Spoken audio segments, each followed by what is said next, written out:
How this ruthless strategy from 1872 made Rochelle the world's first billionaire. A dark, minimalist studio. A single spotlight hits a vintage 19th century safe. Smoke curls around a stack of gold bars. The narrator stands in the shadows, wearing a sharp, charcoal suit. The ticking of a heavy clock echoes with a hollow metallic thud. You are currently walking through a graveyard of industries, and you do not even know it. Every time you open an app, every time you buy a product from a global marketplace, and every time you pay for a subscription, you are interacting with a ghost. John D. Rockefeller died nearly a century ago, but the cold, calculating logic of his mind remains the operating system of the modern world. He was not just the first billionaire. He was a pioneer of a specific type of financial violence that the world had never seen. While the public in 1872 looked at the oil fields and saw a chaotic gamble for black gold, Rockefeller was silently building a machine that made luck entirely irrelevant. He possessed a discipline monastic in its intensity and a frisa chirurgica that allowed him to amputate his competition without ever raising his voice or breaking a sweat. Documentos da época revelam o método exato que Rockefeller usou para transformar a própria estrutura da realidade econômica em uma armadilha inevitável. He did not play the game of the free market. He transformed the market into his own private property. While the world was looking at the price of oil, Rockefeller was silently doing something else entirely. He was weaponizing the very infrastructure of the nation. But what nobody realized at the time was that his greatest weapon was not the oil itself. It was something far more sinister, a strategy so efficient that it forced his own enemies to fund his rise to power. While you watch this, the largest corporations on the planet are using this exact same weapon against you. And you are so deep inside the system that you cannot even feel the blade. How did a single man, starting with nothing but a ledger and an obsession, convince his biggest rivals to pay for his success? The answer lies in a financial error of calculation that most investors and entrepreneurs still make today. If you do not understand the anomaly that occurred in 1872, you will continue to be a pawn on a board you do not even know exists. Imagine earning a percentage of every single sale your competitor makes. It sounds impossible. It sounds illegal. In the modern world, we call this a monopoly or a platform tax, but for Rockefeller, it was simply Tuesday. He created a system where the failure of others was the primary fuel for his own infinite wealth. He did not just want to win, he wanted to make losing a profitable venture for himself. But before we reveal how this corporate cheat code works, you must understand the moment he decided that competition was a sin that needed to be eradicated from the face of the earth. The massacre of Cleveland was not a business negotiation. It was a high-stakes execution of an entire class of independent thinkers.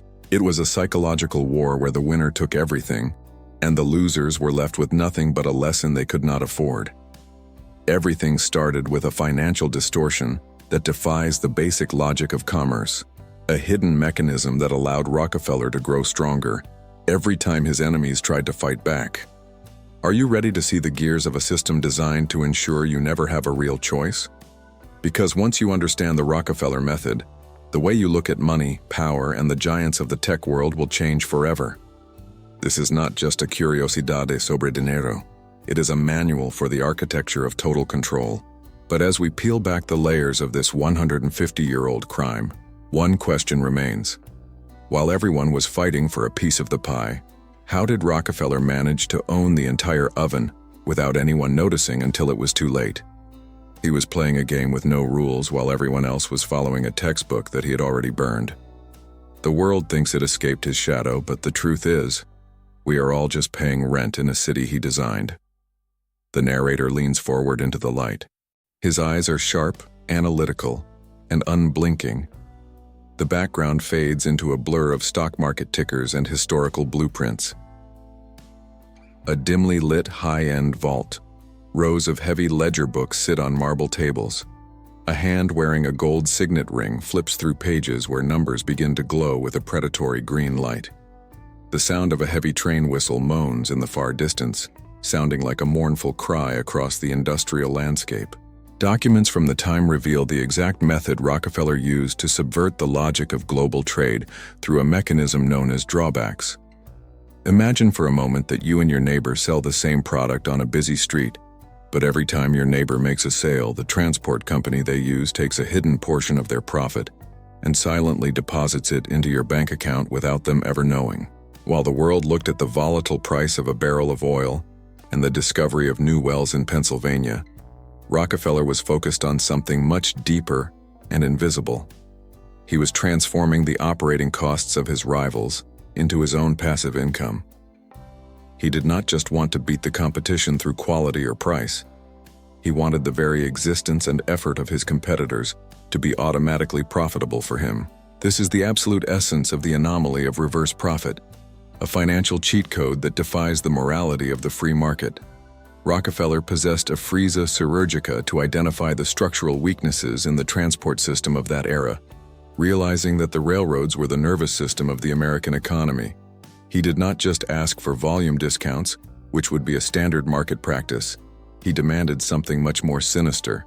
He forced the railroad barons to pay him a commission for every single barrel of oil his enemies shipped across the tracks.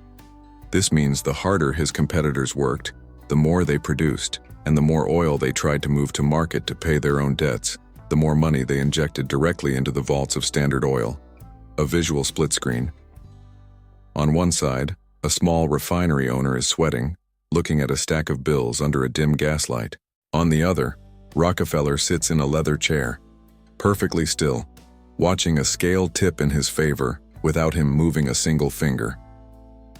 This maneuver created an inescapable cycle of destruction. Imagine the frustration of an independent refiner who, in an attempt to compete by lowering his prices, ended up only increasing the volume of shipments and, consequently, increasing Rockefeller's financial power against himself. It was like fighting a shadow that becomes stronger the more you move. The more Rockefeller's rivals tried to sell to survive the Cleveland massacre, the more capital Rockefeller accumulated to buy those same companies for a miserable fraction of their real market value. He completely inverted the logic of zero-sum capitalism, where one wins and the other loses. In Rockefeller's world, he won when he won, and he also won when the other person tried to win. If you look closely at the modern market, you will see this same shadow cast over the digital infrastructures that dominate your life today. When you observe the Apple ecosystem or the structure of Amazon, you realize that the lesson of 1872 was never forgotten. When an independent app developer spends millions on marketing and creativity to sell a service inside an iPhone, a massive percentage of that effort flows directly and frictionlessly into the coffers of the company that controls the hardware and the access. You should feel like you are gaining a weapon by understanding this dynamic, because real power has never been about producing the raw commodity, but about being the owner of the proprietary channel through which profit must obligatorily pass. Rockefeller discovered that being the owner of the toll booth is infinitely more profitable and less risky than being the driver of the truck. He turned the very survival and sweat of the enemy into a personal financial asset, ensuring that Standard Oil was the only final beneficiary of the entire industry, regardless of who was extracting the oil from the ground. He did not just dominate the market. He rewrote the physics of money so that financial gravity always pulled the gold in his direction, turning the success of others into a death sentence for anyone who did not belong to his circle of trust. This Curiosidade sobre Dinero reveals that the greatest competitive advantage is not being the best, but being the owner of the path that the best is forced to travel. But while Rockefeller drained the financial vitality of his competitors through drawbacks, he was silently preparing a second strike, one that involved data capture on a scale no one at the time could imagine. If reverse profit was his engine, information was his fuel, and his next move was to turn every railroad agent into a private spy within the largest analog algorithm ever built. A flickering projection of an old telegraph machine in a room thick with shadows. The mechanical clicking sounds like a rapid heartbeat. We see a montage of telegrams being intercepted and handwritten lists of names, dates, and gallon counts being compiled into a massive leather-bound ledger. The narrator stands by a wall-sized map, pinning black strings that connect different cities like a predatory spiderweb. Documents from the time reveal the exact method Rockefeller used to transform raw information into a death sentence for his adversaries, long before Silicon Valley dreamed of the existence of big data. While his peers in the oil industry were obsessed with the physical properties of crude oil or the mechanical engineering of pumps, Rockefeller was silently conducting the first mass-scale data mining operation in history. He understood a fundamental truth that many entrepreneurs still ignore today. In a war of resources, the person who sees the map first always wins. Rockefeller did not wait for the market to move. He built an analog algorithm that allowed him to predict every market shift before it even happened. By securing those secret agreements with the freight agents of the major railroads, he did not just get lower prices. He gained total access to the shipping manifests of every single refinery in the United States. He possessed a disciplined monastica for the collection of intelligence, spending his nights analyzing these manifests until he knew the business of his rivals better than they knew it themselves. He knew exactly who his competitors were selling to, exactly what prices they were charging, and exactly how much inventory they had left in their tanks. It was a level of transparency that stripped his competitors naked, leaving them vulnerable, while he remained shrouded in a permanent fog of war. This was the birth of surveillance capitalism long before the internet or fiber optic cables existed. While the world looked at the South Improvement Company as a simple shipping cartel, Rockefeller was using it as a central server to process the lifeblood of the entire industry: data. A close-up of a single eye looking through a magnifying glass at a shipping manifest. The ink on the paper begins to morph into digital binary code, flickering between 1872 and the present day.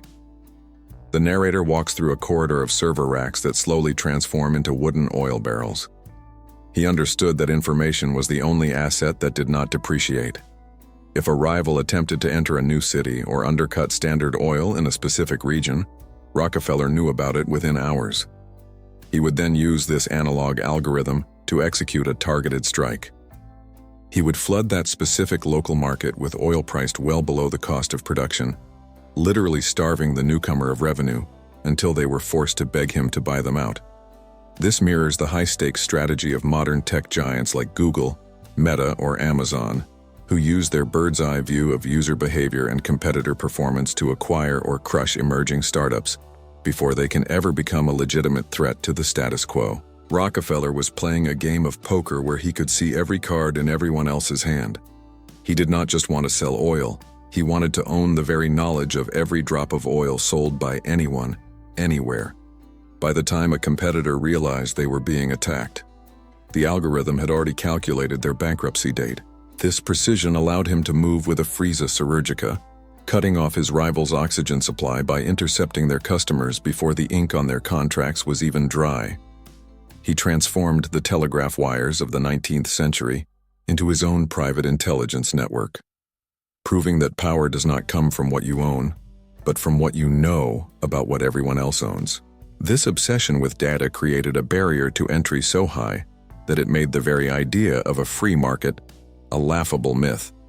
Rockefeller was not just competing, he was simulating the entire economy in his ledgers and then making that simulation a reality. This curiosidade sobre dinero shows that the most valuable currency is not the dollar, but the data that predicts where the dollar will go next. But as he consolidated this web of information, he realized that data alone was not enough to secure his legacy. He needed to address the public's perception of his growing shadow. He needed to justify the wreckage he left behind, leading him to a paradox that still haunts the concept of corporate social responsibility. The idea that a monopoly could, in fact, be a good thing for the common man, provided the man behind it was efficient enough to justify the blood on the tracks. A flickering sequence of a dirty kerosene-lit tenement room transitioning into a pristine, bright modern city. The visual is cold and desaturated.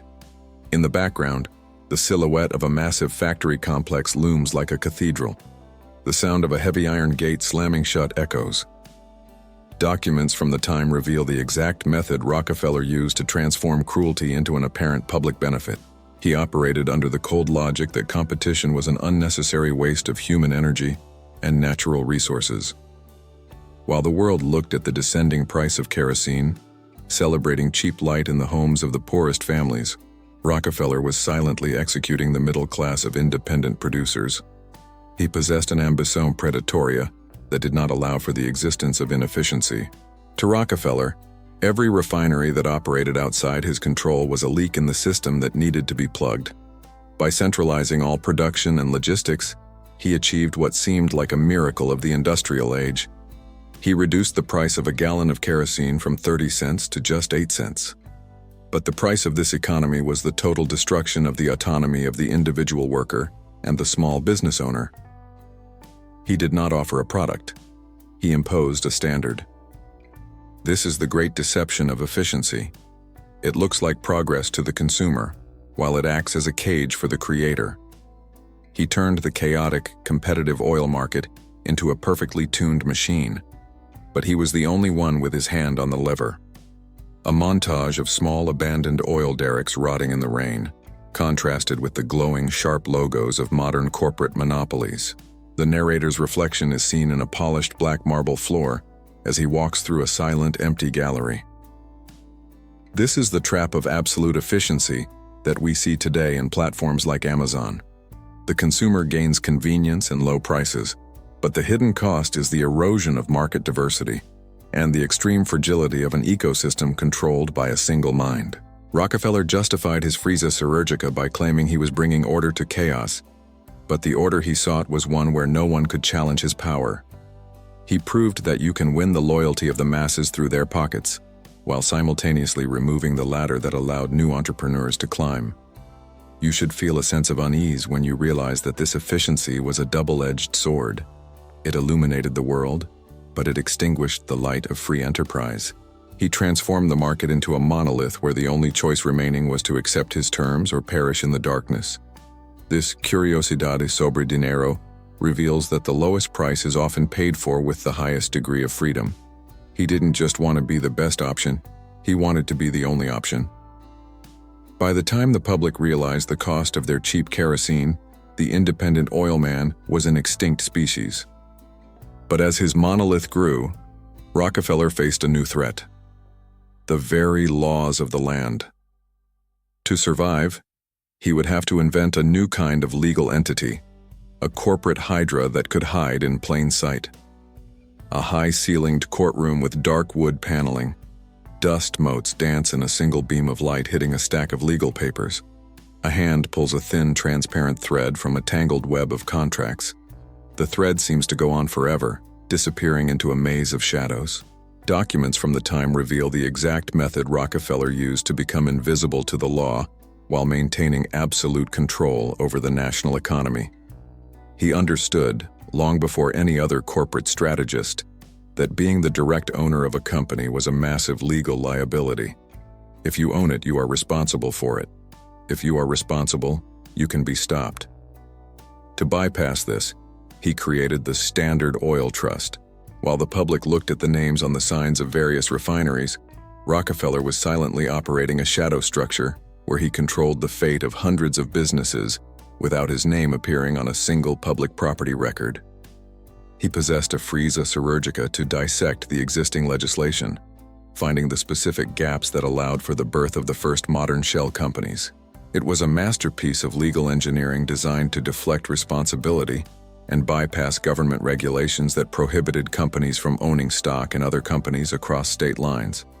He didn't just break the law, he built a ghost world where the law couldn't find a target to hit. A visual of a single tree root spreading underground, bursting through the floors of dozens of different buildings simultaneously. Each building has a different name on the sign, but the root is the same. The camera pans out to show the root system looks like a modern corporate hierarchy chart. This strategy transformed Standard Oil into a corporate hydra. If a state government tried to cut off one legal head, the body remained perfectly intact through straw man owners and complex holding structures in another jurisdiction. This is the genetic DNA of the tax structures and offshore entities we see today, used by tech giants and multinational conglomerates to minimize taxes and civil liabilities. You are witnessing the birth of the too big to fail and too complex to sue mentality.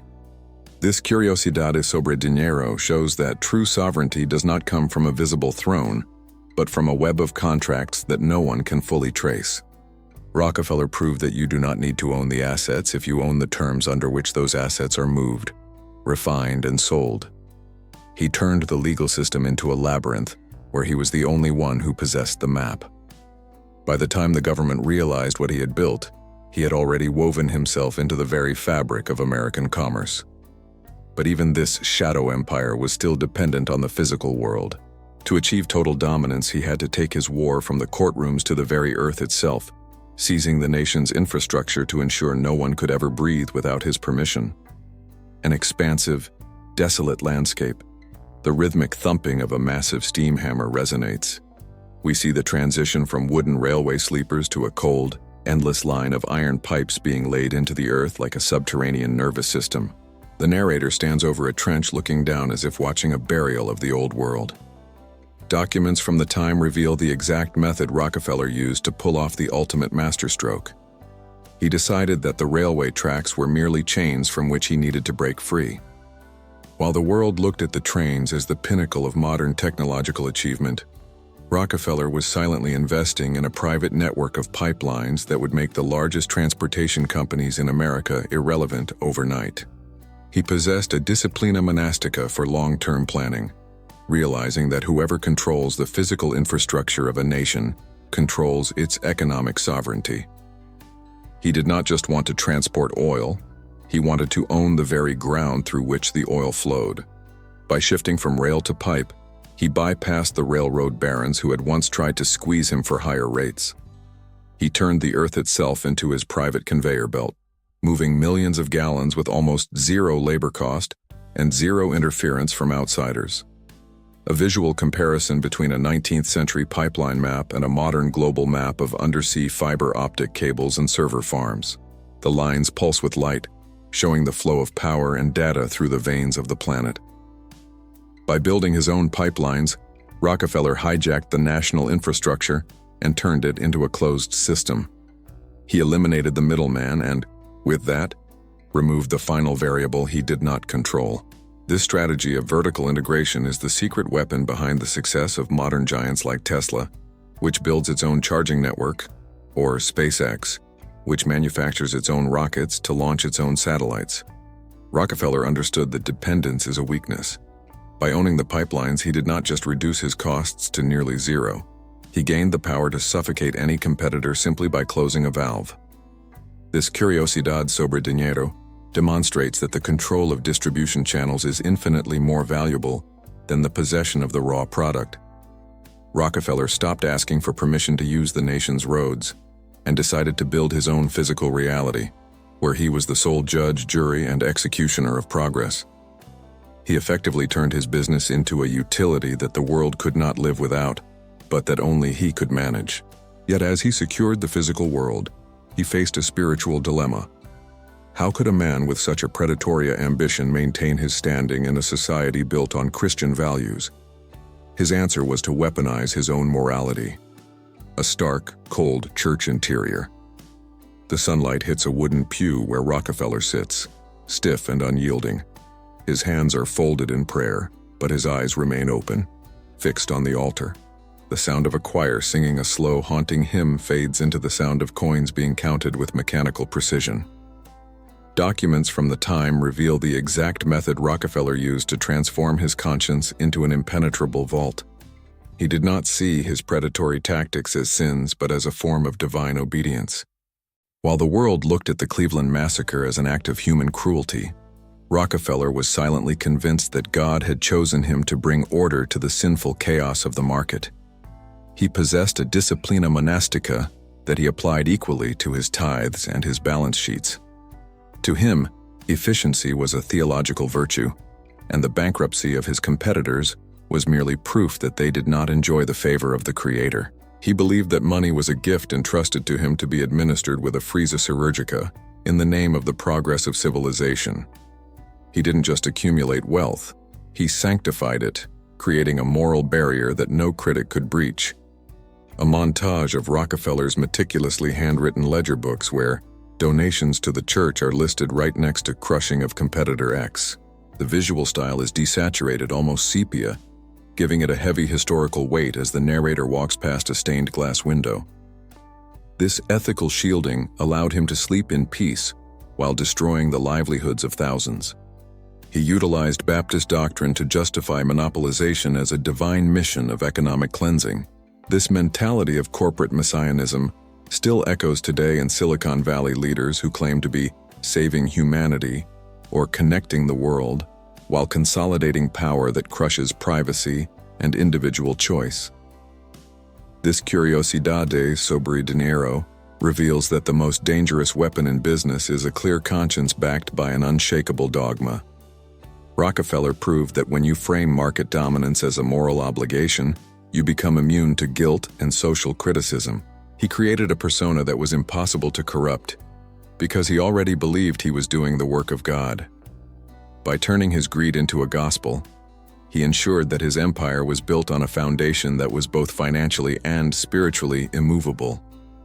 But as he stood tall in his pews, his true power was often exercised in the rooms where he said nothing at all. A cavernous, wood-paneled boardroom. A massive mahogany table sits in the center.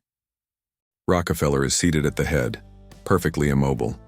His rivals are visible across from him, fidgeting, adjusting their collars and whispering nervously. The only sound is the slow, rhythmic dripping of water from a nearby carafe, hitting the glass like a metronome. Documents from the time reveal the exact method Rockefeller used to win battles before the first word was even spoken.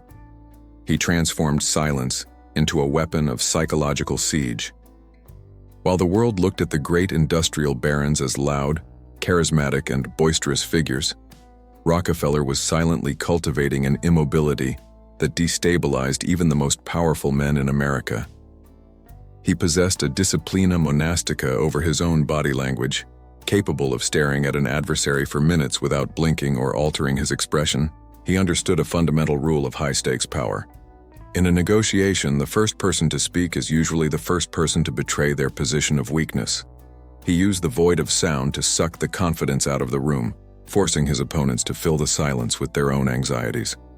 Close up on Rockefeller's face, his eyes are like cold glass, reflecting the frantic movements of the man across from him. The camera slowly zooms in until his eye fills the frame, revealing a reflection of a factory being signed over in a contract. The background noise of the room completely cuts out, leaving only the sound of a heavy heartbeat. This frisa chirurgica in meetings was a calculated move to force surrenders without firing a single shot.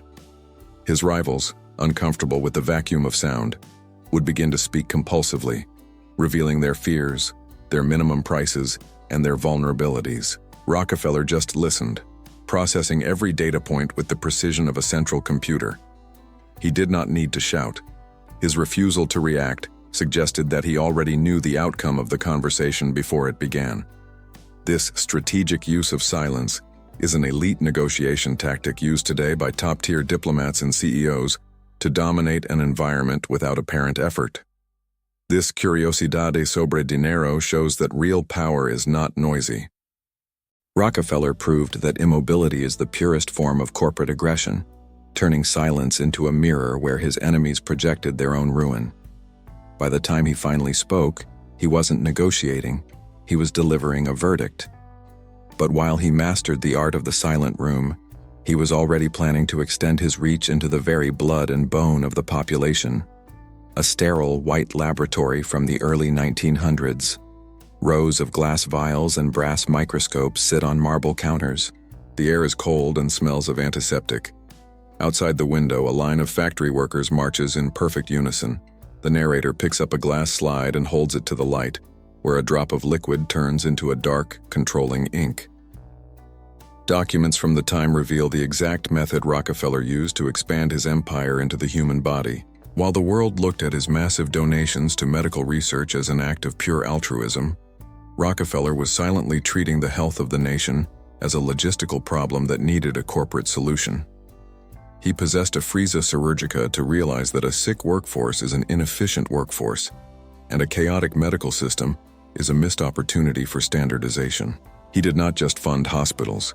He revolutionized the entire pharmaceutical and medical industry to align with his industrial principles.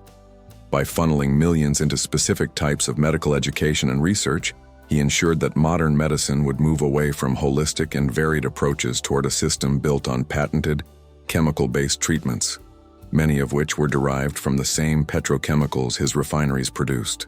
He was not just curing diseases, he was creating a permanent market for the products of his own supply chain.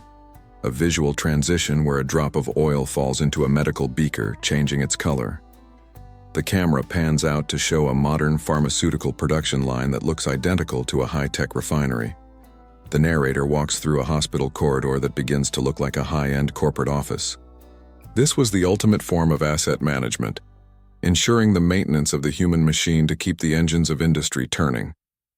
He utilized philanthropy as a tool for market maintenance, standardizing medical care much like he had standardized the quality of kerosene.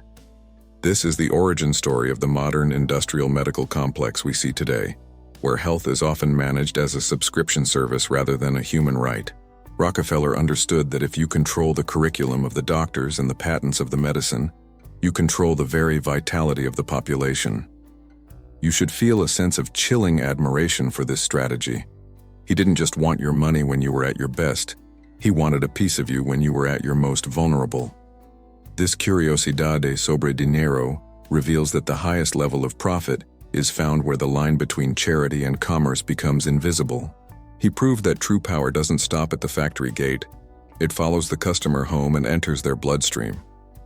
But as he reshaped the human body, he realized he needed to capture the human mind as well, ensuring that the next generation would view his world not as a cage, but as the only natural way to exist. A vast, silent lecture hall with rows of empty wooden desks. Sunlight streams through tall windows, illuminating dust that hangs in the air like a fog. On a blackboard, a complex diagram of an industrial hierarchy is drawn. The narrator walks slowly between the desks, dragging a hand across the polished wood, creating a rhythmic, hollow sound. Documents from the time reveal the exact method Rockefeller used to ensure his worldview survived for generations through the social engineering of the education system. While the world looked at the General Education Board as a magnificent gift to the youth of America, Rockefeller was silently designing a factory for the human mind. He possessed a frisa chirurgica to understand that a truly stable empire cannot be maintained by force alone. It requires a population that is psychologically conditioned to serve the needs of the industrial machine. He did not want a nation of independent thinkers or creative rebels who might challenge his monopolies. He wanted a nation of reliable workers, predictable consumers, and disciplined managers who viewed his corporate order as the natural state of existence. By funneling hundreds of millions into universities and public schools, he didn't just buy buildings. He bought the right to dictate what was considered valuable knowledge. He professionalized education to mirror the structure of his refineries, standardized, efficient, and focused on producing a uniform result. A visual transition showing an assembly line where children enter one end and emerge on the other, dressed in 1920s business suits, holding briefcases. The assembly line then morphs into a modern-day open office floor plan with glowing screens. The narrator stands in front of a mirror adjusting his tie, his reflection appearing 100 times over. This was the birth of the modern educational factory that still defines the world today. Rockefeller's foundation shaped the curriculum to emphasize rote learning, hierarchy, and specialization, effectively removing the broader, critical thinking that had characterized earlier eras of education. This mirrors the way modern technology platforms and social media algorithms shape the attention and values of the current generation to ensure they remain within the boundaries of a consumer-driven ecosystem. You are witnessing the ultimate long-term investment, the cultivation of the human spirit to fit the mold of a corporate asset. This curiosidad sobre dinero reveals that the most effective form of control is the one where the subject believes their thoughts are their own, even when those thoughts were programmed into them at age 6. Rockefeller proved that if you control the curriculum of the student, you control the career of the adult and the future of the nation. He transformed the classroom into a waiting room for the workforce, ensuring that the Standard Oil mindset would become the global standard for success. But as he achieved total control over the minds of the people, The government finally succeeded in doing what no competitor could. They ordered the destruction of his empire. However, what seemed like a defeat was actually the moment Rockefeller achieved financial immortality. A high-stakes courtroom, but the air is different. It feels like a theater. A judge brings down a heavy gavel, and the wood of the bench cracks under the force. We see a map of the Standard Oil empire being sliced into 34 pieces by a jagged glass blade. The narrator stands in the center of the wreckage, smiling faintly as the pieces begin to glow and grow larger than the original map. Documentos da época revelam o método exato que Rockefeller usou para transformar sua maior derrota pública em seu triunfo financeiro mais obsceno. In 1911, when the Supreme Court finally ordered the dismemberment of Standard Oil for violating the Sherman Antitrust Act, the world cheered, thinking the giant had been slain. But while the public looked at the headlines of trust busting, Rockefeller was silently watching his net worth explode into the stratosphere. He possessed a disciplina monastica and a deep understanding of market mechanics that his persecutors lacked. He realized that 34 separate companies, each dominating its own niche but still sharing the same DNA and infrastructure he had built, were infinitely more valuable than one single target. As the monopoly was broken into entities like Exxon, Mobil, and Chevron, the combined value of these new shares skyrocketed. Rockefeller didn't lose his grip. He simply multiplied his hands. A visual of a single giant golden coin being shattered. Each fragment hits the floor and immediately transforms into a smaller, but more aggressive, golden spider that starts weaving its own web. The narrator walks through a hall of mirrors where every reflection is a different oil company logo, but they all share Rockefeller's face. This event created a level of wealth that is almost impossible to comprehend by modern standards. By being forced to lose, Rockefeller became the richest man in the history of the world, as the individual parts of his machine became the foundation of the global energy market for the next century. This strategy of multiplication through division is exactly what we see in the modern tech landscape when giants are pressured to spin off sub-brands or when decentralized ecosystems actually increase the total power of the original architect. Rockefeller proved that once you have captured the infrastructure of a civilization, the law can only change the name on the door, not the flow of the money. He turned his forced retirement into a period of absolute financial immortality, where his influence was no longer a single point of failure but a pervasive atmosphere. This curiosidad sobre dinero reveals that the most resilient empires are those that can be broken into pieces and still function as a unified organism. You should feel a sense of dread as you realize that the victory of the government was actually the moment the Rockefeller Code became truly unkillable. By the time the ink was dry on the court's order, he had already moved beyond the need for a single company name. He had created a world where competition was merely an optical illusion within an infrastructure that he and his successors continued to own in spirit and in profit. A panoramic view of a modern hyper-connected city at night. The camera zooms in through a window into a high-tech control room where hundreds of screens display real-time global data. The narrator stands in front of a digital grid, his silhouette casting a long shadow that morphs into the shape of an old oil derrick. The sound of the city hums with a low electric vibration.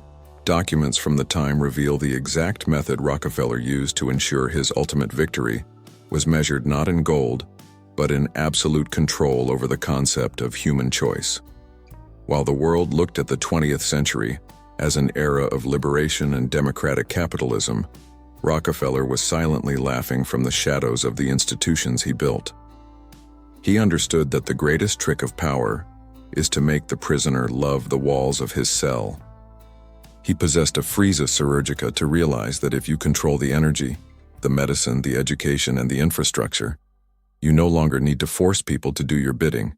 They will choose to do it because you have removed every other viable alternative. We live in the world he designed, a world where competition is merely a visual illusion maintained to keep the masses distracted, while the same underlying architecture collects the toll on every transaction. A fast-paced montage of a person's day, waking up to a smartphone, driving an electric car, taking a pill, and working in a corporate office.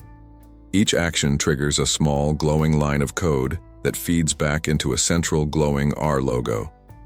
The narrator turns toward the camera, his expression neutral and hauntingly calm. This is the ultimate legacy of the Rockefeller Code, the end of the free market as a reality and its rebirth as a brand. When you look at the modern tech titans who control our data, our speech, and our finances, you're not looking at something new. You are looking at the evolution of the Standard Oil Trust, optimized for the digital age. They use the same drawbacks, the same algorithms, and the same psychological warfare of silence to ensure that no matter who you think you are voting for or what product you think you are choosing, the profit always flows back to the owners of the infrastructure. You should feel a profound sense of urgency because the weapon Rockefeller forged in 1872 is now pointed at the very fabric of your digital identity. This curiosidad sobre dinero concludes with a chilling truth. Rockefeller's greatest success was not becoming the richest man in history, but creating a reality where his presence is so total that it has become invisible. He transformed the world into a closed loop where every exit leads back to an entrance he owns. Finally, we must accept that we are not the customers of this global machine. We are the refined product, distilled through a system that has been perfecting its methods for over 150 years. The game is not rigged. The game is the rig. The only question that remains is whether you will continue to play by his rules, or if you will finally see the ghost in the machine before it completes its next cycle of total consolidation.